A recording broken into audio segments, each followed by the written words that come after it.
Saan punta? Salamat, Jonabi at Joby. Sa kanya may pag-asa. Sa kanya.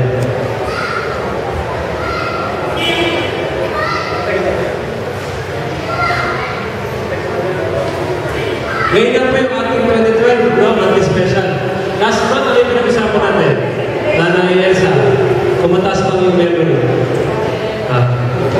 Ito ba last month? Noong July, wala ka dito? Dito ka! Diyan ka nakabro. Wala lang. Alam ko sa'yo, nagbasa-basa ka na magbasahin eh. Ikaw, JB, anong title ng ating pinag-usapan noong July? Hindi ko alam. Ha? Hindi ko po alam. Hindi mo rin alam? Kasi hindi pa ako nandito. Di ba tinanong din kita noon? Hindi, Tinanong kita doon. Di ba celebrations? Yan, di ba? So ngayon, dahil buwan ng wika, pero babi natin yung ating dito. Una ko rin ito, binago kasi niyasin ko si Kevin. May gulong wika kasi. At buwan ng wika. Tatapwan, gaya na sa sulat, ang mga bagay na hindi nakita ng mga mata at di narinig na yung talinga, hindi pumasok sa puso ng tao, ano bang mga bagay na inihanda ng Diyos sa kanila na nagsisilibig sa Kanya. Okay?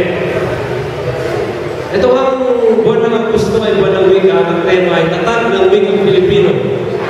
Lakas ng pagka-Pilipino. F. Pilipino.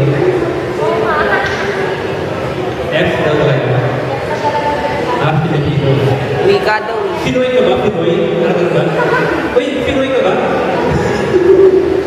Pinoy. Yan ang tema. Tatag ng wikang Pilipino. Lakas ng pagka-Pilipino. Ma'am, teacher, ano mo naging programa niyo itong buwan? Balagtasan. Parang pag-Tagalog. Tanong niyo na si Rose. Ikaw, teacher ka naman.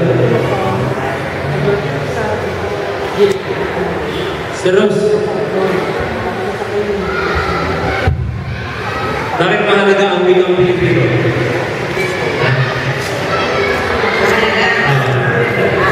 Ayun nga yung Manuel Quezon. Ito raw ang nagbigay sa ating mga Pilipino mula ulo hanggang Mindanao. Anong libro ng basa yan? Ilang yun. Okay. Kasi meron tayong isang wika na tayo nagkakatuwaan.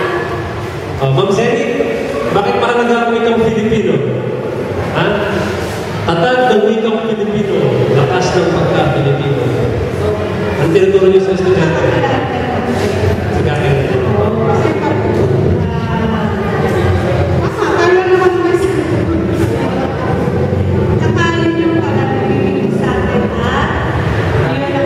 Ilakas, paano naging lakas ng pagka-Pilipino wika natin?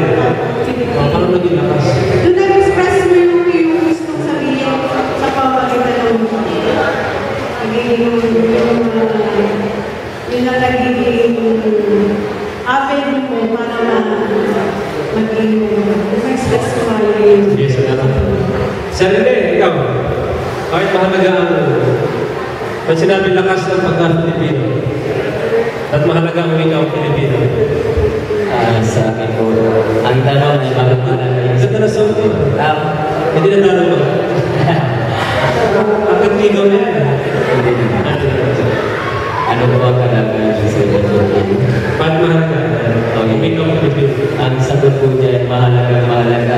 Mayroon pong kinalaman si Jose Rizal sa salitang Pilipino kung kaya siya ay mayroong ginawa para po sa mga Pilipino. Pag maliligaw pa sa'yo, anong mas gusto mong sabihin?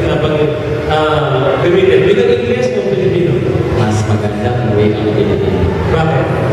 Yun po ay mas naiintindihan bagay sa Mas na-express mo, no? Mas na-express mo, baka magkamali ka ng lingwahe ng English, magkamali ka eh, no? Yan. So, kaya sabi, lakas ng pagka-Pilipino, kasi nagkakaunawaan tayo. Kasi hindi naman lahat sa atin ay malakas ang pag-unawa sa English. Hindi naman tayo in-check. Hindi naman tayo mga ibang lahi na magsalita ng ibang lahi. Diba? Yan lang, pag in-check, pero Pilipino yan. Kaya lakas ng pagka-Pilipino. So may kinalaman po sa ating tema ng 12-month special natin yung ating pag-uusapan ngayon. Naging laman ng balita mga kapatid, ang NASA. Ang NASA. Ano meaning ng NASA? Mga estudyante? National? Aeronautical ba? Astronomical Sciences and Association? Kaya naging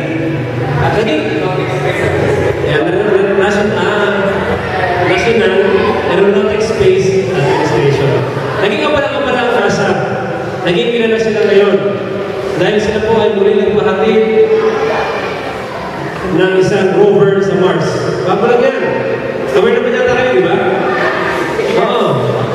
Meron namang rover sa Mars. Yan, meron silang Project Curiosity kung tawagin. Project Curiosity. Last 2006, sila rin nagpadala ng rover. Mamaya makikilala niyo si rover. Guwapo, Sister Rose. Oo, total, wala ka pa ng mga asawa eh. Nagpadala ng rover. Matipulo, talaga, matigas. Lalaki. Noong 2006, nagpadala na. Pero they are not satisfied. Tagalog pa lang. Hindi sila satisfied. Hindi sila content. Sa kanilang nakuhang informasyon. Kaya sila nagpadala ulit ng bago rover. Sa Tagalog, Roberia. Robero. Yan, si rover. Yan ang nagkagana ng information, kumukuha ng mga pictures, ipinapadala niya sa center ng NASA, may mga grupo ng tao na namamahala doon sa pagkadala ng information. Yan. So, itong April lang lumating yan, I think 6 days ago. Kung nakita niyo sa YouTube, natuwang-tuwa sila ng plan, yung rover. Napalakpakan yung mga tao sa operation center. Yan, ito yung kanila gusto kasing malaman dyan. Kung meron pang buhay sa Mars, meron pang namubuhay na nilalang sa Mars. Gusto nila makahanap ng tubig dyan. Water. Gusto nila makahanap ng water dyan. Yan kanilang strategy, follow the water. Kasi sa kanila, sabi nila, pag may tubig dyan, panigurado, merong living organism. May buhay daw dyan. Kaya, napadala sila ng mga sample pictures, rocks, mga pictures. Yan ang kanilang mission, follow the water. Follow the water. Mabasa nyo sa internet yan, mga kapatid. Uy! Yun, tapos na. Mabasa nyo sa internet yan. So, kaya nag-abala ang NASA ngayon. Mag-gather ng information. Mag-gather ng mga facts na masabi nila na pwede talagang mabuhay sa Mars. Gusto mo na sila mag-tour doon. Vision nila, makapunta ang tao doon. Makapunta ang tao. Mahal na lang, Sister Empire. We cannot afford. Mahal na mahal talaga makapunta doon. Pero na gusto nila gawing mission. Ngayon mga kapatid, pero isang bagay na patuloy na nagkabalatang sa atin bilang mga napalataya. Sabi natin kanina, ang wikang Pilipino, tatag ng pagka-Pilipino. Ngayon, bilang mga napalataya, meron isang salita. Meron isang bagay na dapat hindi mawala sa ating bibig at hindi mawala sa ating puso't isipan. Ito po ay leksyon na rin umaga, but mahalaga po na muli natin balikan. Nag-isip nga ako ng monthly special ngayon na may kinalaman sa buwan ng wika. Ito po rin yung unang pumasok sa aking isipan.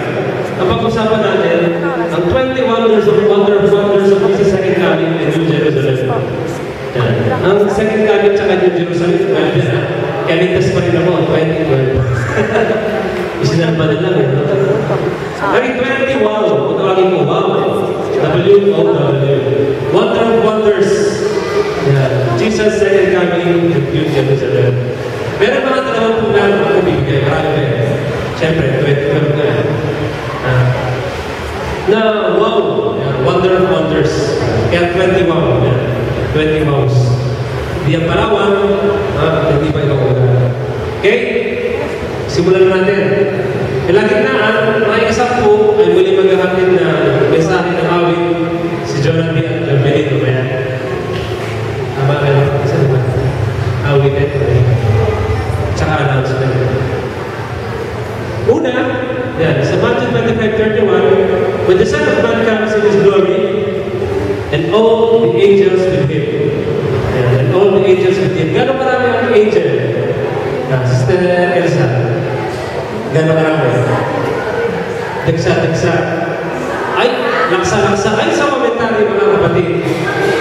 Gano'ng marami na ang tao sa mundo ngayon? Sige. Sa buong mundo 7? M? A billion. Tama ba? 7 billion. Billion. Ba't 6 billion na basa ko? Sabi ba ng 7 billion? Sige, ano magaling sabi? Sabi ng Panginoon, kada isa sa atin ay merong anghel. So it means, 7 billion na mga tao ngayon, there are 7 billion angels na kasama ng Panginoon pagdating dito. Wow talaga yan. Diba? Wow ba yan? Sister, no? Wow yan? Sister, wow. Nakawaw na tayo, ha? So, wonder of wonders yan, mga kapatid. Baka hindi ka na makakita ng picture dyan, Brother Agent. Nataranta ka. Dala mo na yung camera na. Tingin mo. Pag tumali ka pa kayo, kung picture mo kaya? Hindi mo alam. Okay? So, wonder, sa Tagalog, kamangha na bagay, na makita ko, ganyan karaming 7 billion na anghel na darating kasama ng Panginoon. Pangalawa, 24:30. Ibilis ako konti, dalawang po kasi yan. And John the Revelator said, "Look, He is coming with the clouds, and every eye will see Him." Ang lahat ng mga mata ay makakakita sa Kanya. Bakit naging kamangha-mangha yan? Bigyan. Bakit naging kamangha-mangha yan? Sige nga, imagine ka nga. Tagalog ba? Parang mag-English din naman yun. Tayo. Anong tanong? Seryoso ka lang ito. Bakit naging kamangha-mangha yan? He is coming with the clouds and every eye will see Him. Para sa'yo. Di ba naghihintay ka rin naman? Sige. Ayun. Ayun naman. Romeria. Sige. Gawin. Ikaw na, Peter. Sige. Ang tanong ko yan, Bakit naman na? Tayo ka. Kasi di ba tayo pag solar eclipse or lunar eclipse, talagang lahat ng tao, buong Philippines, talagang social event. Kung ba sure, may mga ilang buhay yung langit, di ba? Tapos yung Mas maingay, no? Oo. Trumpets na, may kasama ng mga trumpets. Diba? Masyam, may trumpeta. Kahit sa mga tago, hindi ko talaga lalabas na labas. Pero yung makita naman mo, yung makita naman mo, Siyempre ba, amazing. Pinapunta ka sa pinupunta ka sa, yun ang pagod na showtime. Saan ka naman ba? Showtime. Saan ka naman ba? Kasi, first time mo nga, saan ka naman ba? sa studio. Bakit? Kasi sa TV, ang laki pagdating doon, parang ganito lang siya kalaki. Namakal ka sa liit? Oo, kasi ko, ay, ganito lang pala kaliit yun. Paano yung pinagkakasya sa TV, parang hilawak mo galing doon. Sige. Yun doon ka naman ba? Sa mga artista? Given na yun. Bakit? Dami mo nakikita dito, ba? Mukha mo naman natin na naman. Given na yun eh. Mga artista. Okay, sa venue siya naman na, ha? Yun yung description, yun yung isang mga bagay natin na wow dyan, ha? Yung mga nakapunta sa underground river, ha? Nabis ba kayo? Yung mga couples na nakapunta sa underground river? Diba? So, yung makita ng mata mo mismo, mga kapatid, ha?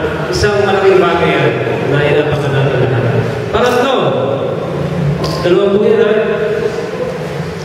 ha? John 5:29.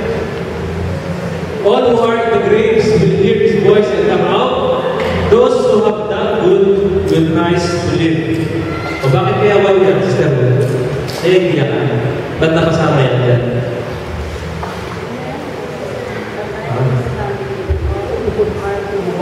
Tatanong ako dyan mamaya, mahaba itong country natin. Kala nyo ba? Hinahaba talaga natin ito. Bakit ko? Kasi kung ako hindi buhay sa pagdating niya, edi kung ako nasa grave, ako ay buhay na. From that time, alam mo, ligtas ka na. Siyempre! Hindi mo na ba nakikipagkawin sa'yo?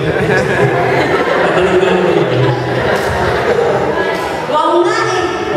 Wow. Siyempre! Di ba? Sister Elsa, no? Brother Rudy.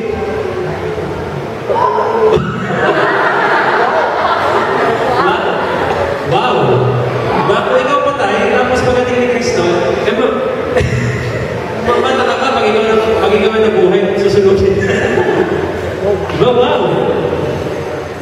Kasi unang nabangon ng mga patay. Una silang kukuhanin. Okay? So, huwag talaga yan. Kapag ikaw ang patay, para sa mga mamatay ito. At ikaw ay bumangon sa iyong grave, at talagang kamamamahayan experience mo yan. Ha? Indihan? 4:17. Ang ano dyan? Tulungan mo ba ano? Tulungan mo associate mo si Grace.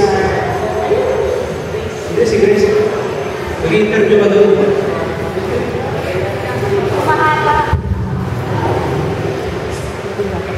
Yan. Susunod na event din. Mag-nominating kami nila. Susunod na event din. Congrats! Yan. Pansit ka nito. Sige, tanong ka dyan. Tanong mo, bakit mo yan? Si Brother Ezekiel. Sige. Okay, bakit daw wow?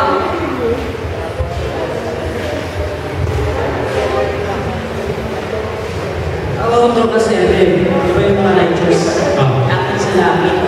So, we will meet with the Father. So, ako dyan, akin na sa langit. Nakalipad ka na ba? Di pa. Kaya ako. Sige, isa pa. Isa pa. Sister Viola naman. Sir Jody, nag-iisa ka dyan, nakakasama. Wow! At siyempre, mapapawawa kasi makikita mo ang ating Panginoon. Ha? Ano pa? Ililipad ka? Ha? Hindi ka na Mount Balance. Anong posisyon mo pag lumilipad ka na? Anong posisyon mo? Anong posisyon mo? Tingin mo kayo. Parang na Sister Viola. Okay, di ba? Huwag yan. Ganda experience yan, mga kapatid. No? Di mo na feeling na ikaw ay lumilipad. Wow. Ay, kabigat. Ano ba mga ano na lang, problema? Ano ba? Wala akong picture ko. At least, ikaw natin picture ko rin. Next, si Sister Joanne. Joanne, bakit mo masasabi na wow ang meron niyan sa 1 Corinthians 51 sa 32? Ang pinigli na lang yun natin. Explain daw po. Explain daw po. Medyo Pakita Tagalog? Tagalog siya daw. Yan, sa Tagalog ko. Tagalogin mo daw po yan dahil walang... Ano ka naman kata dyan? Ano ba kata dyan? Si Che. Ayun, Tagalog mo kayo, Che. Sige. Sige. Sige. Hindi, kasi syempre, lahat ng mortal na tao, magiging mortal. Magkakaroon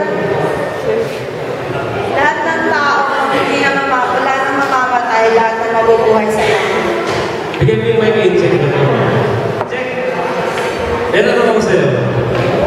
Ano yung gusto mong baguhin sa katawan mo, sa level mo? May gusto ko pa-opera? May gusto ka pa-opera, pabago? Hindi nga, seriously. May gusto kong baguhin sana. Okay na. Ikaw, Agnes, may gusto kong baguhin? Hindi sana, serious na Yun isa na tanong, yung gusto ko mag-win. Oo, yung gusto ko mag-win. Sana. Hindi nga, sana na naman eh. Gusto ko sana. Wala naman. Tanong ako dito. Ben, yes, Ben. Sister Rebecca. Ano sabi mo sa pag-uwin sa'yo? May pagkakataon. Ano, sige na. Sige na. Hi. Ikaw, Rachel, ano sabi mo sa pag-uwin? Hi, din. Bakit? Gusto ba na mag-girls kayo matangkad? Gusto mo maging matangkad? Na-reject ka na ba dahil mata ka? Yun lang ulang ko. Joke. Katawan ko. Ilan daw kulang ni Rachel? Hi. Bagong gising nga. O, yun ang mangyayari dyan, mga kapatid, no? We will all be changed. Kaya na nga, nag-uusap kami doon eh. May binasa si Brother Jay. No, Tagalog, binasa na kanina. Yan. Ang ating tangkad ay magiging doble kung sino namubuhay sa lupa na matangkad na ayon sa binasa niya. Kung siya uming sa mga 7-2, eh doble daw. So mga 14 tayo. Tangkad na, Brother Rachel. Maawa mo ba niya? Diba? Eh sabi niya sa binasa ni Jake eh. Mas dobles na nabuhay na matangkad dito sa lupa. Kung siya uming ng mga 7-2, sabi ko siya 14 feet na lalaki. Ang babae daw, mas napapapunti sa lalaki.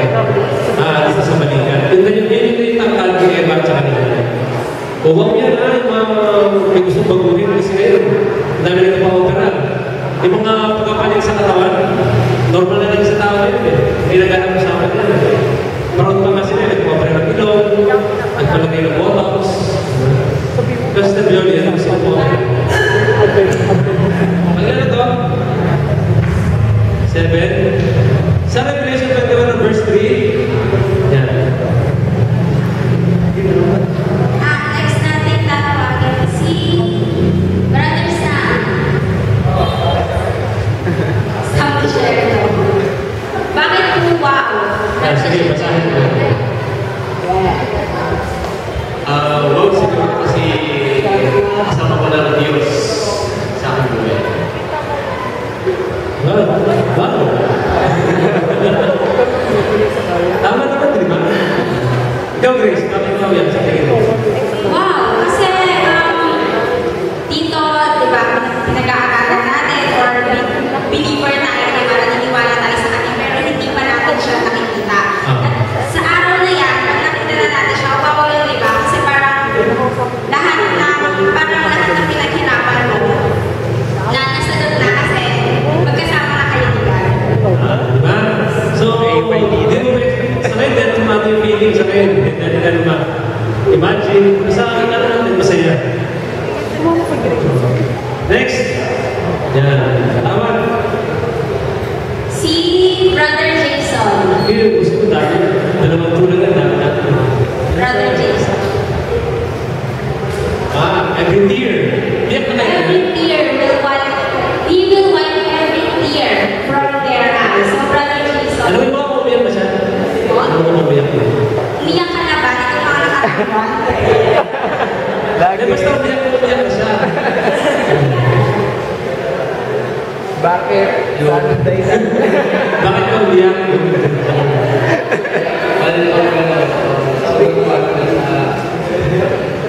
Nagkataon na sila.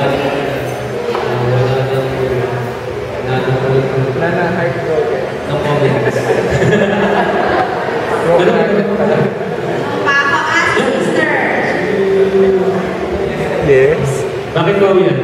Tingin mo. You will wipe every tear from Oo, their kasi eyes. diba, dito sa lupa, marami tayong rejection na naranasan o pagtanggi sa pamilya, sa kaibigan, sa komunidad. Dami tayong tinatagpa o inire-reject, inilalayo. So, masakit sa kalooban yun because sa pagkatao nire-reject ka. So, doon, MYP ka ba ngayon? walang rejection, walang klaseng tanggap mo ano. Hindi ka na, lahat ng wala ng kalungkutan, wala ng negative. So, lahat positive na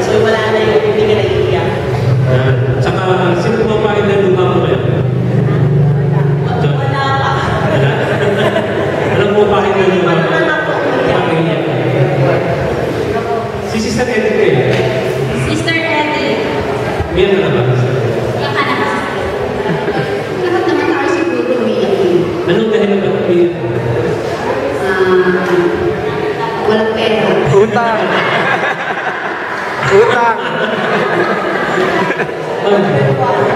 Ano ba sila ng pera?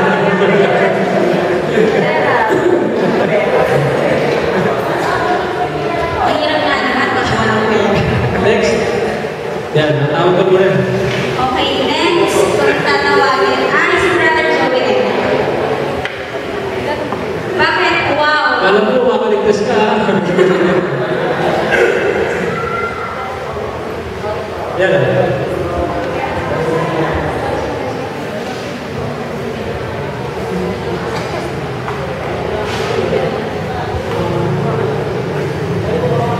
Okay, sabi bakit daw there will be no more death, morning or night.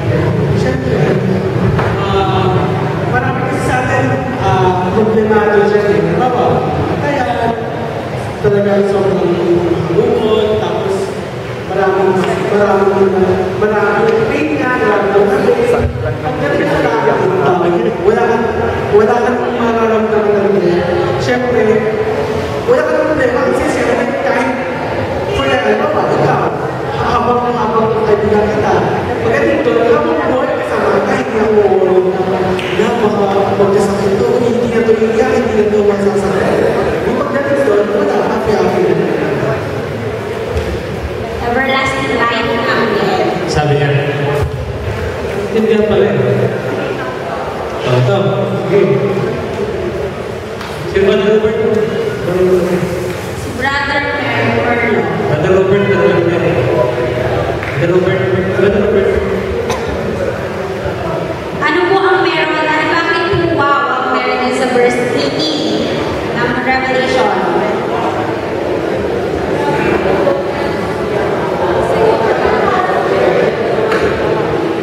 Ay, mamapawa ko dyan.